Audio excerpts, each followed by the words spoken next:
Hi friends, தேடும் உறவுகள் அனைவருக்கும் வணக்கம். நம்மளோட சேனலில் வழங்கக்கூடியதுன்னு பார்த்தீங்கன்னா முற்றிலும் இலவசமான அவ்வாறான பதிவுங்க. ஸோ இந்த பதிவில் கூட உங்களுக்கான வாழ்க்கை துணை அமையலாம். வாங்க இந்த இலவசவான்களை பார்ப்போம். பெயர் விமலா, வயது 36 வயது ஆகுதுங்க. ராசி ரிஷப ராசிங்க. ஜாதின்னு பார்த்தீங்கன்னா இந்து மதத்தை சார்ந்தவங்க. ஜாதி எதுவாக இருந்தாலும் சம்மந்தம்னு சொல்லியிருக்காங்க. படிப்புன்னு பார்த்தீங்கன்னா இவங்க 8ஆம் வகுப்பு முடிச்சிருக்காங்க. இவங்க சொந்தமாக நிலத்தில் விவசாயம் பார்க்குறதா சொல்லியிருக்காங்க. இவங்களோட திருமண நிலைன்னு பார்த்தீங்கன்னா செகண்ட் மேரேஜ் தாங்க. ஸோ வரக்கூடியவருக்கு ஃபஸ்ட்டாக இருந்தாலும் முக்கியம், செகண்டாக இருந்தாலும் முக்கியம்னு சொல்லியிருக்காங்க. இவங்க மதுரையை சார்ந்தவங்க. மணமகளுடைய வசதி நிலைன்னு பார்த்தீங்கன்னா இவங்க சாதாரண மிடில் கிளாஸ் ஃபேமிலி தாங்க. விவசாய குடும்பத்தை சார்ந்தவங்க தாங்க. ஸோ இவங்களுடைய எதிர்பார்ப்புன்னு பார்த்தீங்கன்னா இவங்களுக்கு திருமணமாகி குறுகிய காலத்துலேயே கருத்து வேறுபாடுனால பிரிஞ்சு பஞ்சாயத்து மூலிமா விவாகரத்து பண்ணிட்டு தான் சொல்லியிருக்காங்க. ஸோ அதுக்கப்புறம் இவங்க திருமணமே வேணான்னு இருந்தாங்க. இவங்களுடைய முதல் கணவர் வேறொரு பெண்ணை திருமணம் பண்ணிக்கிட்டதுனால இவங்களும் ஓகே மறுமணம் பண்ணிக்கலாங்கிற ஒரு முடிவில் வந்திருக்கிறதா சொல்லியிருக்காங்க. இவங்களுக்கு குழந்தைங்களாம் எதுவும் இல்லைங்க. ஸோ அதனால் வரக்கூடியவருக்கு குழந்தைங்க இருந்தாலும் நான் ஏற்றுக்கிறேன்னு சொல்லியிருக்காங்க. அவரும் விவசாயம் பார்க்குறவராக இருந்தாலே போதும்னு சொல்லியிருக்காங்க. அப்படி இல்லை ஏதாவது ஒரு நல்ல ஒரு வேலைக்கு போயிட்டு இருந்தாலும் எனக்கு சம்மதம்னு சொல்லியிருக்காங்க.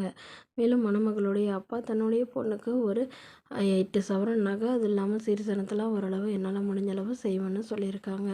தன்னோட பொண்ணை நல்லபடியாக பார்த்துக்கிட்டா போதும்னு தாங்க கேட்டிருக்காங்க.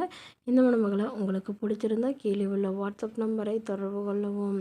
அடுத்த வரன் பெயர் பார்த்தீங்கன்னா பிரேமலதா, வயது 39 வயது ஆகுதுங்க. ராசி விருச்சிக ராசிங்க. ஜாதின்னு பார்த்தீங்கன்னா இந்து மதத்தை சார்ந்தவங்க. ஜாதி தடையில்லைன்னு சொல்லியிருக்காங்க. படிப்புன்னு பார்த்தீங்கன்னா இவங்க பிஏ முடிச்சிருக்காங்க. இவங்க ப்ரைவேட் கம்பெனியில் வேலையில் இருக்காங்க. இவங்களோட திருமண நிலைன்னு பார்த்தீங்கன்னா செகண்ட் மேரேஜ் தாங்க. ஸோ வரக்கூடியவருக்கு ஃபஸ்ட்டாக இருந்தாலும் ஓகே, செகண்டாக இருந்தாலும் ஓகேன்னு சொல்லியிருக்காங்க. இவங்களுடைய முகவரின்னு பார்த்தீங்கன்னா தஞ்சாவூரில் வசிக்கிறாங்க. மணமகளுடைய வசதி நிலைன்னு பார்த்தீங்கன்னா இவங்க ஓரளவு மிடில் கிளாஸ் ஃபேமிலி தாங்க. சொந்த வீடு இருக்குதுங்க.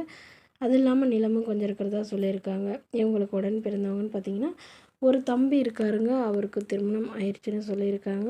இவங்களுக்கு திருமணமாகி குறுகிய காலத்துலேயே விவாகரத்தும் ஆயிடுச்சுன்னு சொல்லியிருக்காங்க. ஸோ இவங்களுடைய வசதி நிலைன்னு பார்த்தீங்கன்னா இவங்க ஓரளவு சாதாரண குடும்பத்தை சார்ந்தவங்க தாங்க. இவங்க வாடகை வீட்டில் தான் வசிக்கிறதா சொல்லியிருக்காங்க. ஒரு ஃப்ளாட், ஒரு 3 இடத்துல ஃப்ளாட் வாங்கி போட்டிருக்கிறதா சொல்லியிருக்காங்க. கையிருப்பில் ஒரு 3 லட்ச ரூபா வச்சுருக்கிறதா சொல்லியிருக்காங்க. அது அவ்வளோதாங்க எங்ககிட்ட இருக்கணும்னு சொல்லியிருக்காங்க.